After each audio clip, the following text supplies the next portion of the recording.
सलाम लाल सलाम। महाराष्ट्र जनसुरक्षा विधेयक 2025च्या विरोधात आज अलिबाग शहरात भव्य मोर्चा निघाला। हे विधेयक लोकशाही व जनतेविरोधी असून राज्यात इतका काळा कायदा कधीच नव्हता। संतांनी रुजवलेला विद्रोहाचा वारसा आम्ही कायम ठेवू असं सांगत रायगड जिल्हाधिकारी कार्यालयावर मोर्चा धडकला। यावेळी निदर्शनं करण्यात आली। शेतकरी कामगार पक्षाचे सरचिटणीस जयंत पाटील, भारत जोडो अभियानाच्या उल्का महाजन, उद्धव बाळासाहेब ठाकरे पक्षाचे जिल्हा प्रमुख सुरेंद्र म्हात्रे, शेकाप महाराष्ट्र राज्य महिला आघाडी प्रमुख मानसीताई म्हात्रे, शेकाप रायगड जिल्हा महिला आघाडी प्रमुख चित्रलेखा पाटील, सुरेश खैरे, काँग्रेस नेत्या मंदाताई म्हात्रे यांच्यासह विविध जनसंघटना व कामगार संघटना सहभागी झाल्या होत्या। राज्यभर व्यापक लढा उभारण्याचा निर्धार महाविकास आघाडीतील घटक पक्ष तसंच भाकप, माकप, शेकाप, सकप, लाल निशाण पक्षांसह विविध डाव्या व लोकशाहीवादी पक्ष संघटनांनी केला आहे। हा मोर्चा शेतकरी भवन येथून जिल्हाधिकारी कार्यालय अलिबाग या मार्गे काढण्यात आला। निवडणुकीच्या आधीचे शेवटचं अधिवेशन झालं। त्या अधिवेशनामध्ये विधेयक आणलं। खालच्या सभागृहामध्ये हे विधेयक पास करण्यात आलं गोंधळामध्ये। 8 दिवस सतत सभागृह बंद होतं। त्यावेळेला हे विधेयक या ठिकाणी आलं। दोन्ही सभागृह त्यावेळेला स्थगित होते, पण कामगार नेते जे सभागृहामध्ये वरच्या होते त्यांनी आम्ही सर्वांनी पुढाकार घेऊन बहिष्कार टाकला असताना आम्ही हाऊस मध्ये गेलो। त्याच्यामध्ये बाई जगताप होते, शशिकांत शिंदे होते, सचिन आयर होते, मी होतो। या 5-6 लोकांनी हे विधेयक आम्ही थांबून धरलो, थोपून धरलो। कारण का त्यावेळेला वरच्या हाऊस मध्ये सत्ताधारी पक्षाची मेजॉरिटी नव्हती आणि म्हणून हे विधेयक त्यांना मागे घ्यायला लागले। आणि म्हणून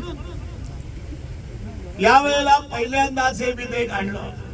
त्यावेळेला पार्लमेंट मध्ये विधेयक नव्हतं, पण या ठिकाणी पार्लमेंट मध्ये विधेयक आणून खालच्या सभागृहात सुद्धा हे विधेयक आणण्याचं कामकाज सांप्रतचे राज्यकर्ते करतायत।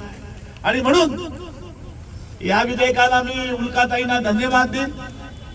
त्यांनी मला फोन केला 8 दिवसापूर्वी, पण या मोर्चाचा आणि या सगळ्या आंदोलनाचं श्रेय मी उल्काताईंना देतो। कार्यकर्त्यांनी किंवा नेत्यांनी एखादी गोष्ट ठरवली तर सर्वांनी आपण एकत्र येऊन त्यांची हिंमत, तो आवाज आपण वाढवला पाहिजे। आणि म्हणून मी या ठिकाणी जास्त बोलणार नाहीये, पण 2 गोष्टी आहेत। हे विधेयक कसं आहे ते, या विधेयकामध्ये तुम्हाला कुठलीही गोष्ट या ठिकाणी आंदोलनाच्या रूपाने करता येणार नाही। आम्ही त्यावेळेला मी हाऊस मध्ये बोललो, समोरच्या पत्रकारांनी त्यावेळेला काढलं, ते सगळं माझं भाषण दिलं होतं। हे जे कायदे बनवलेले आहेत, संविधान झाल्यानंतर कायदे बनवलेले आहेत, ते लढून लढून आम्ही बनवले आहेत। कामगारांनी अनेक वेळा लढाया केल्या, मोर्चे काढले, जेलमध्ये गेले, किंबहुना काही हुतात्मे झाले, काही कानी रक्त सांडलं। हे कायदे असे नुसते झालेले नाहीये। कायदे करायला या देशातला कष्टकरी कामगार यांनी पुढाकार घेऊन खऱ्या अर्थानं कामगारच्या हिताचे आणि त्यांना हक्क देण्याचं काम या ठिकाणी लढून हे कायदे बनवायला लागले। त्यावेळेला काँग्रेसची एकमुखी सत्ता होती, विरोधी पक्षाचे 10% सुद्धा लोकसभेत किंवा विधानसभेत मेंबर नव्हते, तरी लढ्याची ताकद एवढी होती की सरकारला नमाल लागत होतं। उद्या हे विधेयक पास झालं तर असा मोर्चा काढण्याचा अधिकार आपल्याला राहणार नाहीये। आपल्याला या ठिकाणी ज्या पद्धतीचे कायदे आहेत, ते बाबासाहेब आंबेडकरांनी कायदे केले, ते ज्या ठिकाणी अपुरे होते ते कायदे पुन्हा आपण दुरुस्त करून त्या ठिकाणी त्याच्यामध्ये बदल केलेला आणि कामगारांच्या, शेतकऱ्यांच्या हितासाठी ते कायदे आपण त्या ठिकाणी तयार केलेले आहेत। मित्रो, ही लढाई संपणार नाहीये।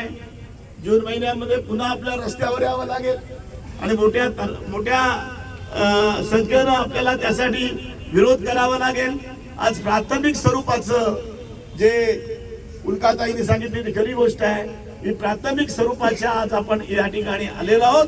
या ठिकाणी मागावून आपल्याला मोठ्या संख्येने येऊन रस्त्यावर यावं लागेल। टाइम्स डिजिटलला लाईक करा, शेअर करा, सबस्क्राईब करा आणि बेल आयकॉन दाबायला विसरू नका।